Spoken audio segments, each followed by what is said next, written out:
Don, when he called me, said he wanted a roundtable discussion. So here we are. I expect we're gonna discuss things. I would like for you people to bring things up, because what I say is, might not always be the best thing. I don't know, might not be the way you guys do things. Maybe you give me a new idea. Maybe, I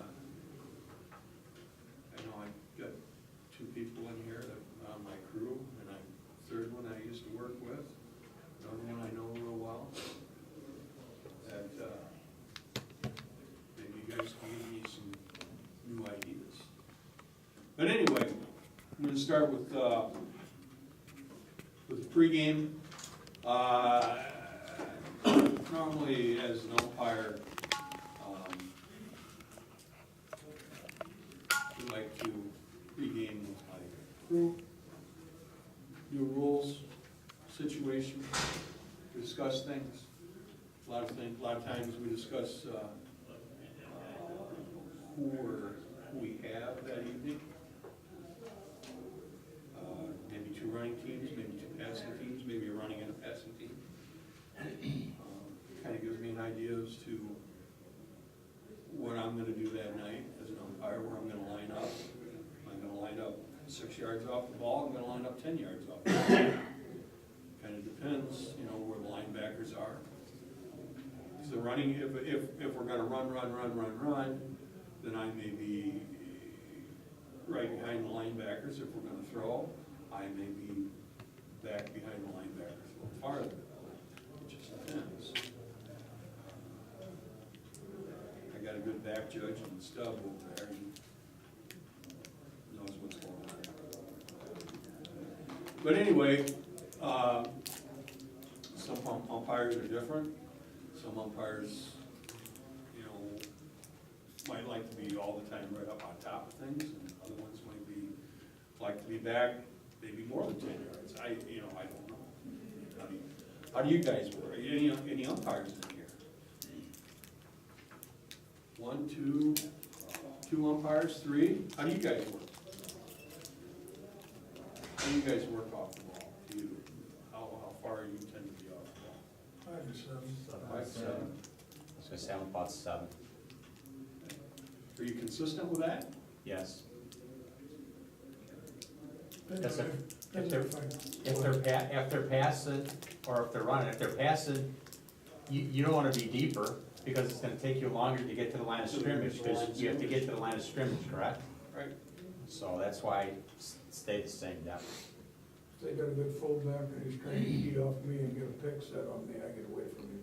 Well, and that's the other thing too, you're a target out there, and I know that big boy from UT, he would kind of try to run off the umpire a little bit, and I know when he was at Geneseo, they try to run off the umpire quite a bit. So you gotta, as an umpire, you have to watch what you do and try to get out of the way.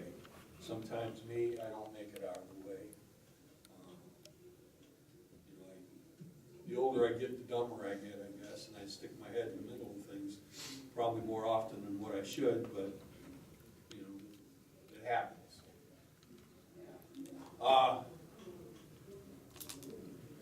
With hurry-up offenses, as an umpire, I don't care if it's a hurry-up offense or if it's come up to the line of scrimmage and call the play at the line of scrimmage offense. You know how some of these teams now, Stillman's a good one, they'll come up to the line and they'll call the play there. Some other teams are actually hurry up, let's hurry up and get the play. It's still the umpire's responsibility to control that game. I have control of that game. I can tell my wing people, if it's a true hurry-up offense, hey, we're gonna go. And then my back judge knows that we're gonna hurry up offense, or if it's just setting the ball down while they're calling the play at the line. But as an umpire, I'm gonna be the one that's gonna dictate the flow of that game. And Kurt knows pretty much what we're gonna do. We're not gonna let a team dictate the flow. We will offense, we will try our damnedest to get the ball marked and get out and be ready to go. But if I see people that are not ready to go on my crew, we're not going. We tell the head coach that too. Yep.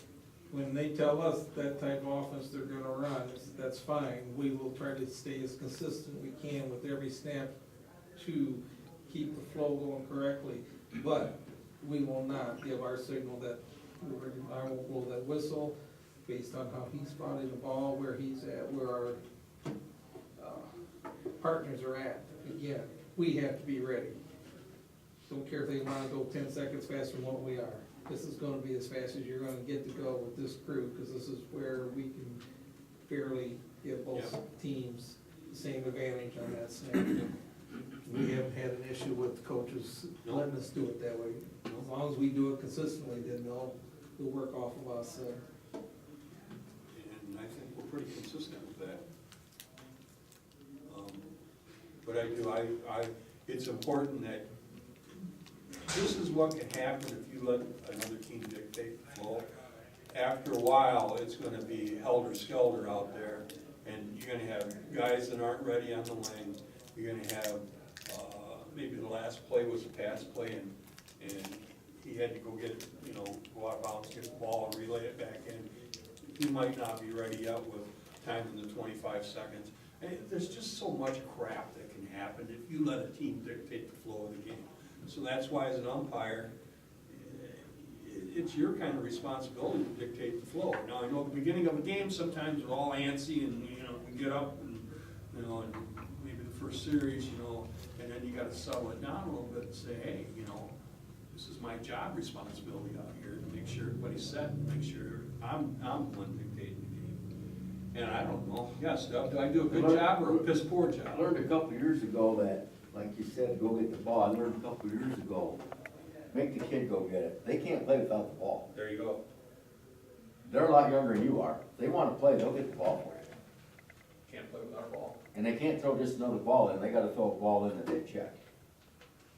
Make them bring it back to you. They will. You'll get it. So, hurry-up offenses, I don't think we really have a big problem with.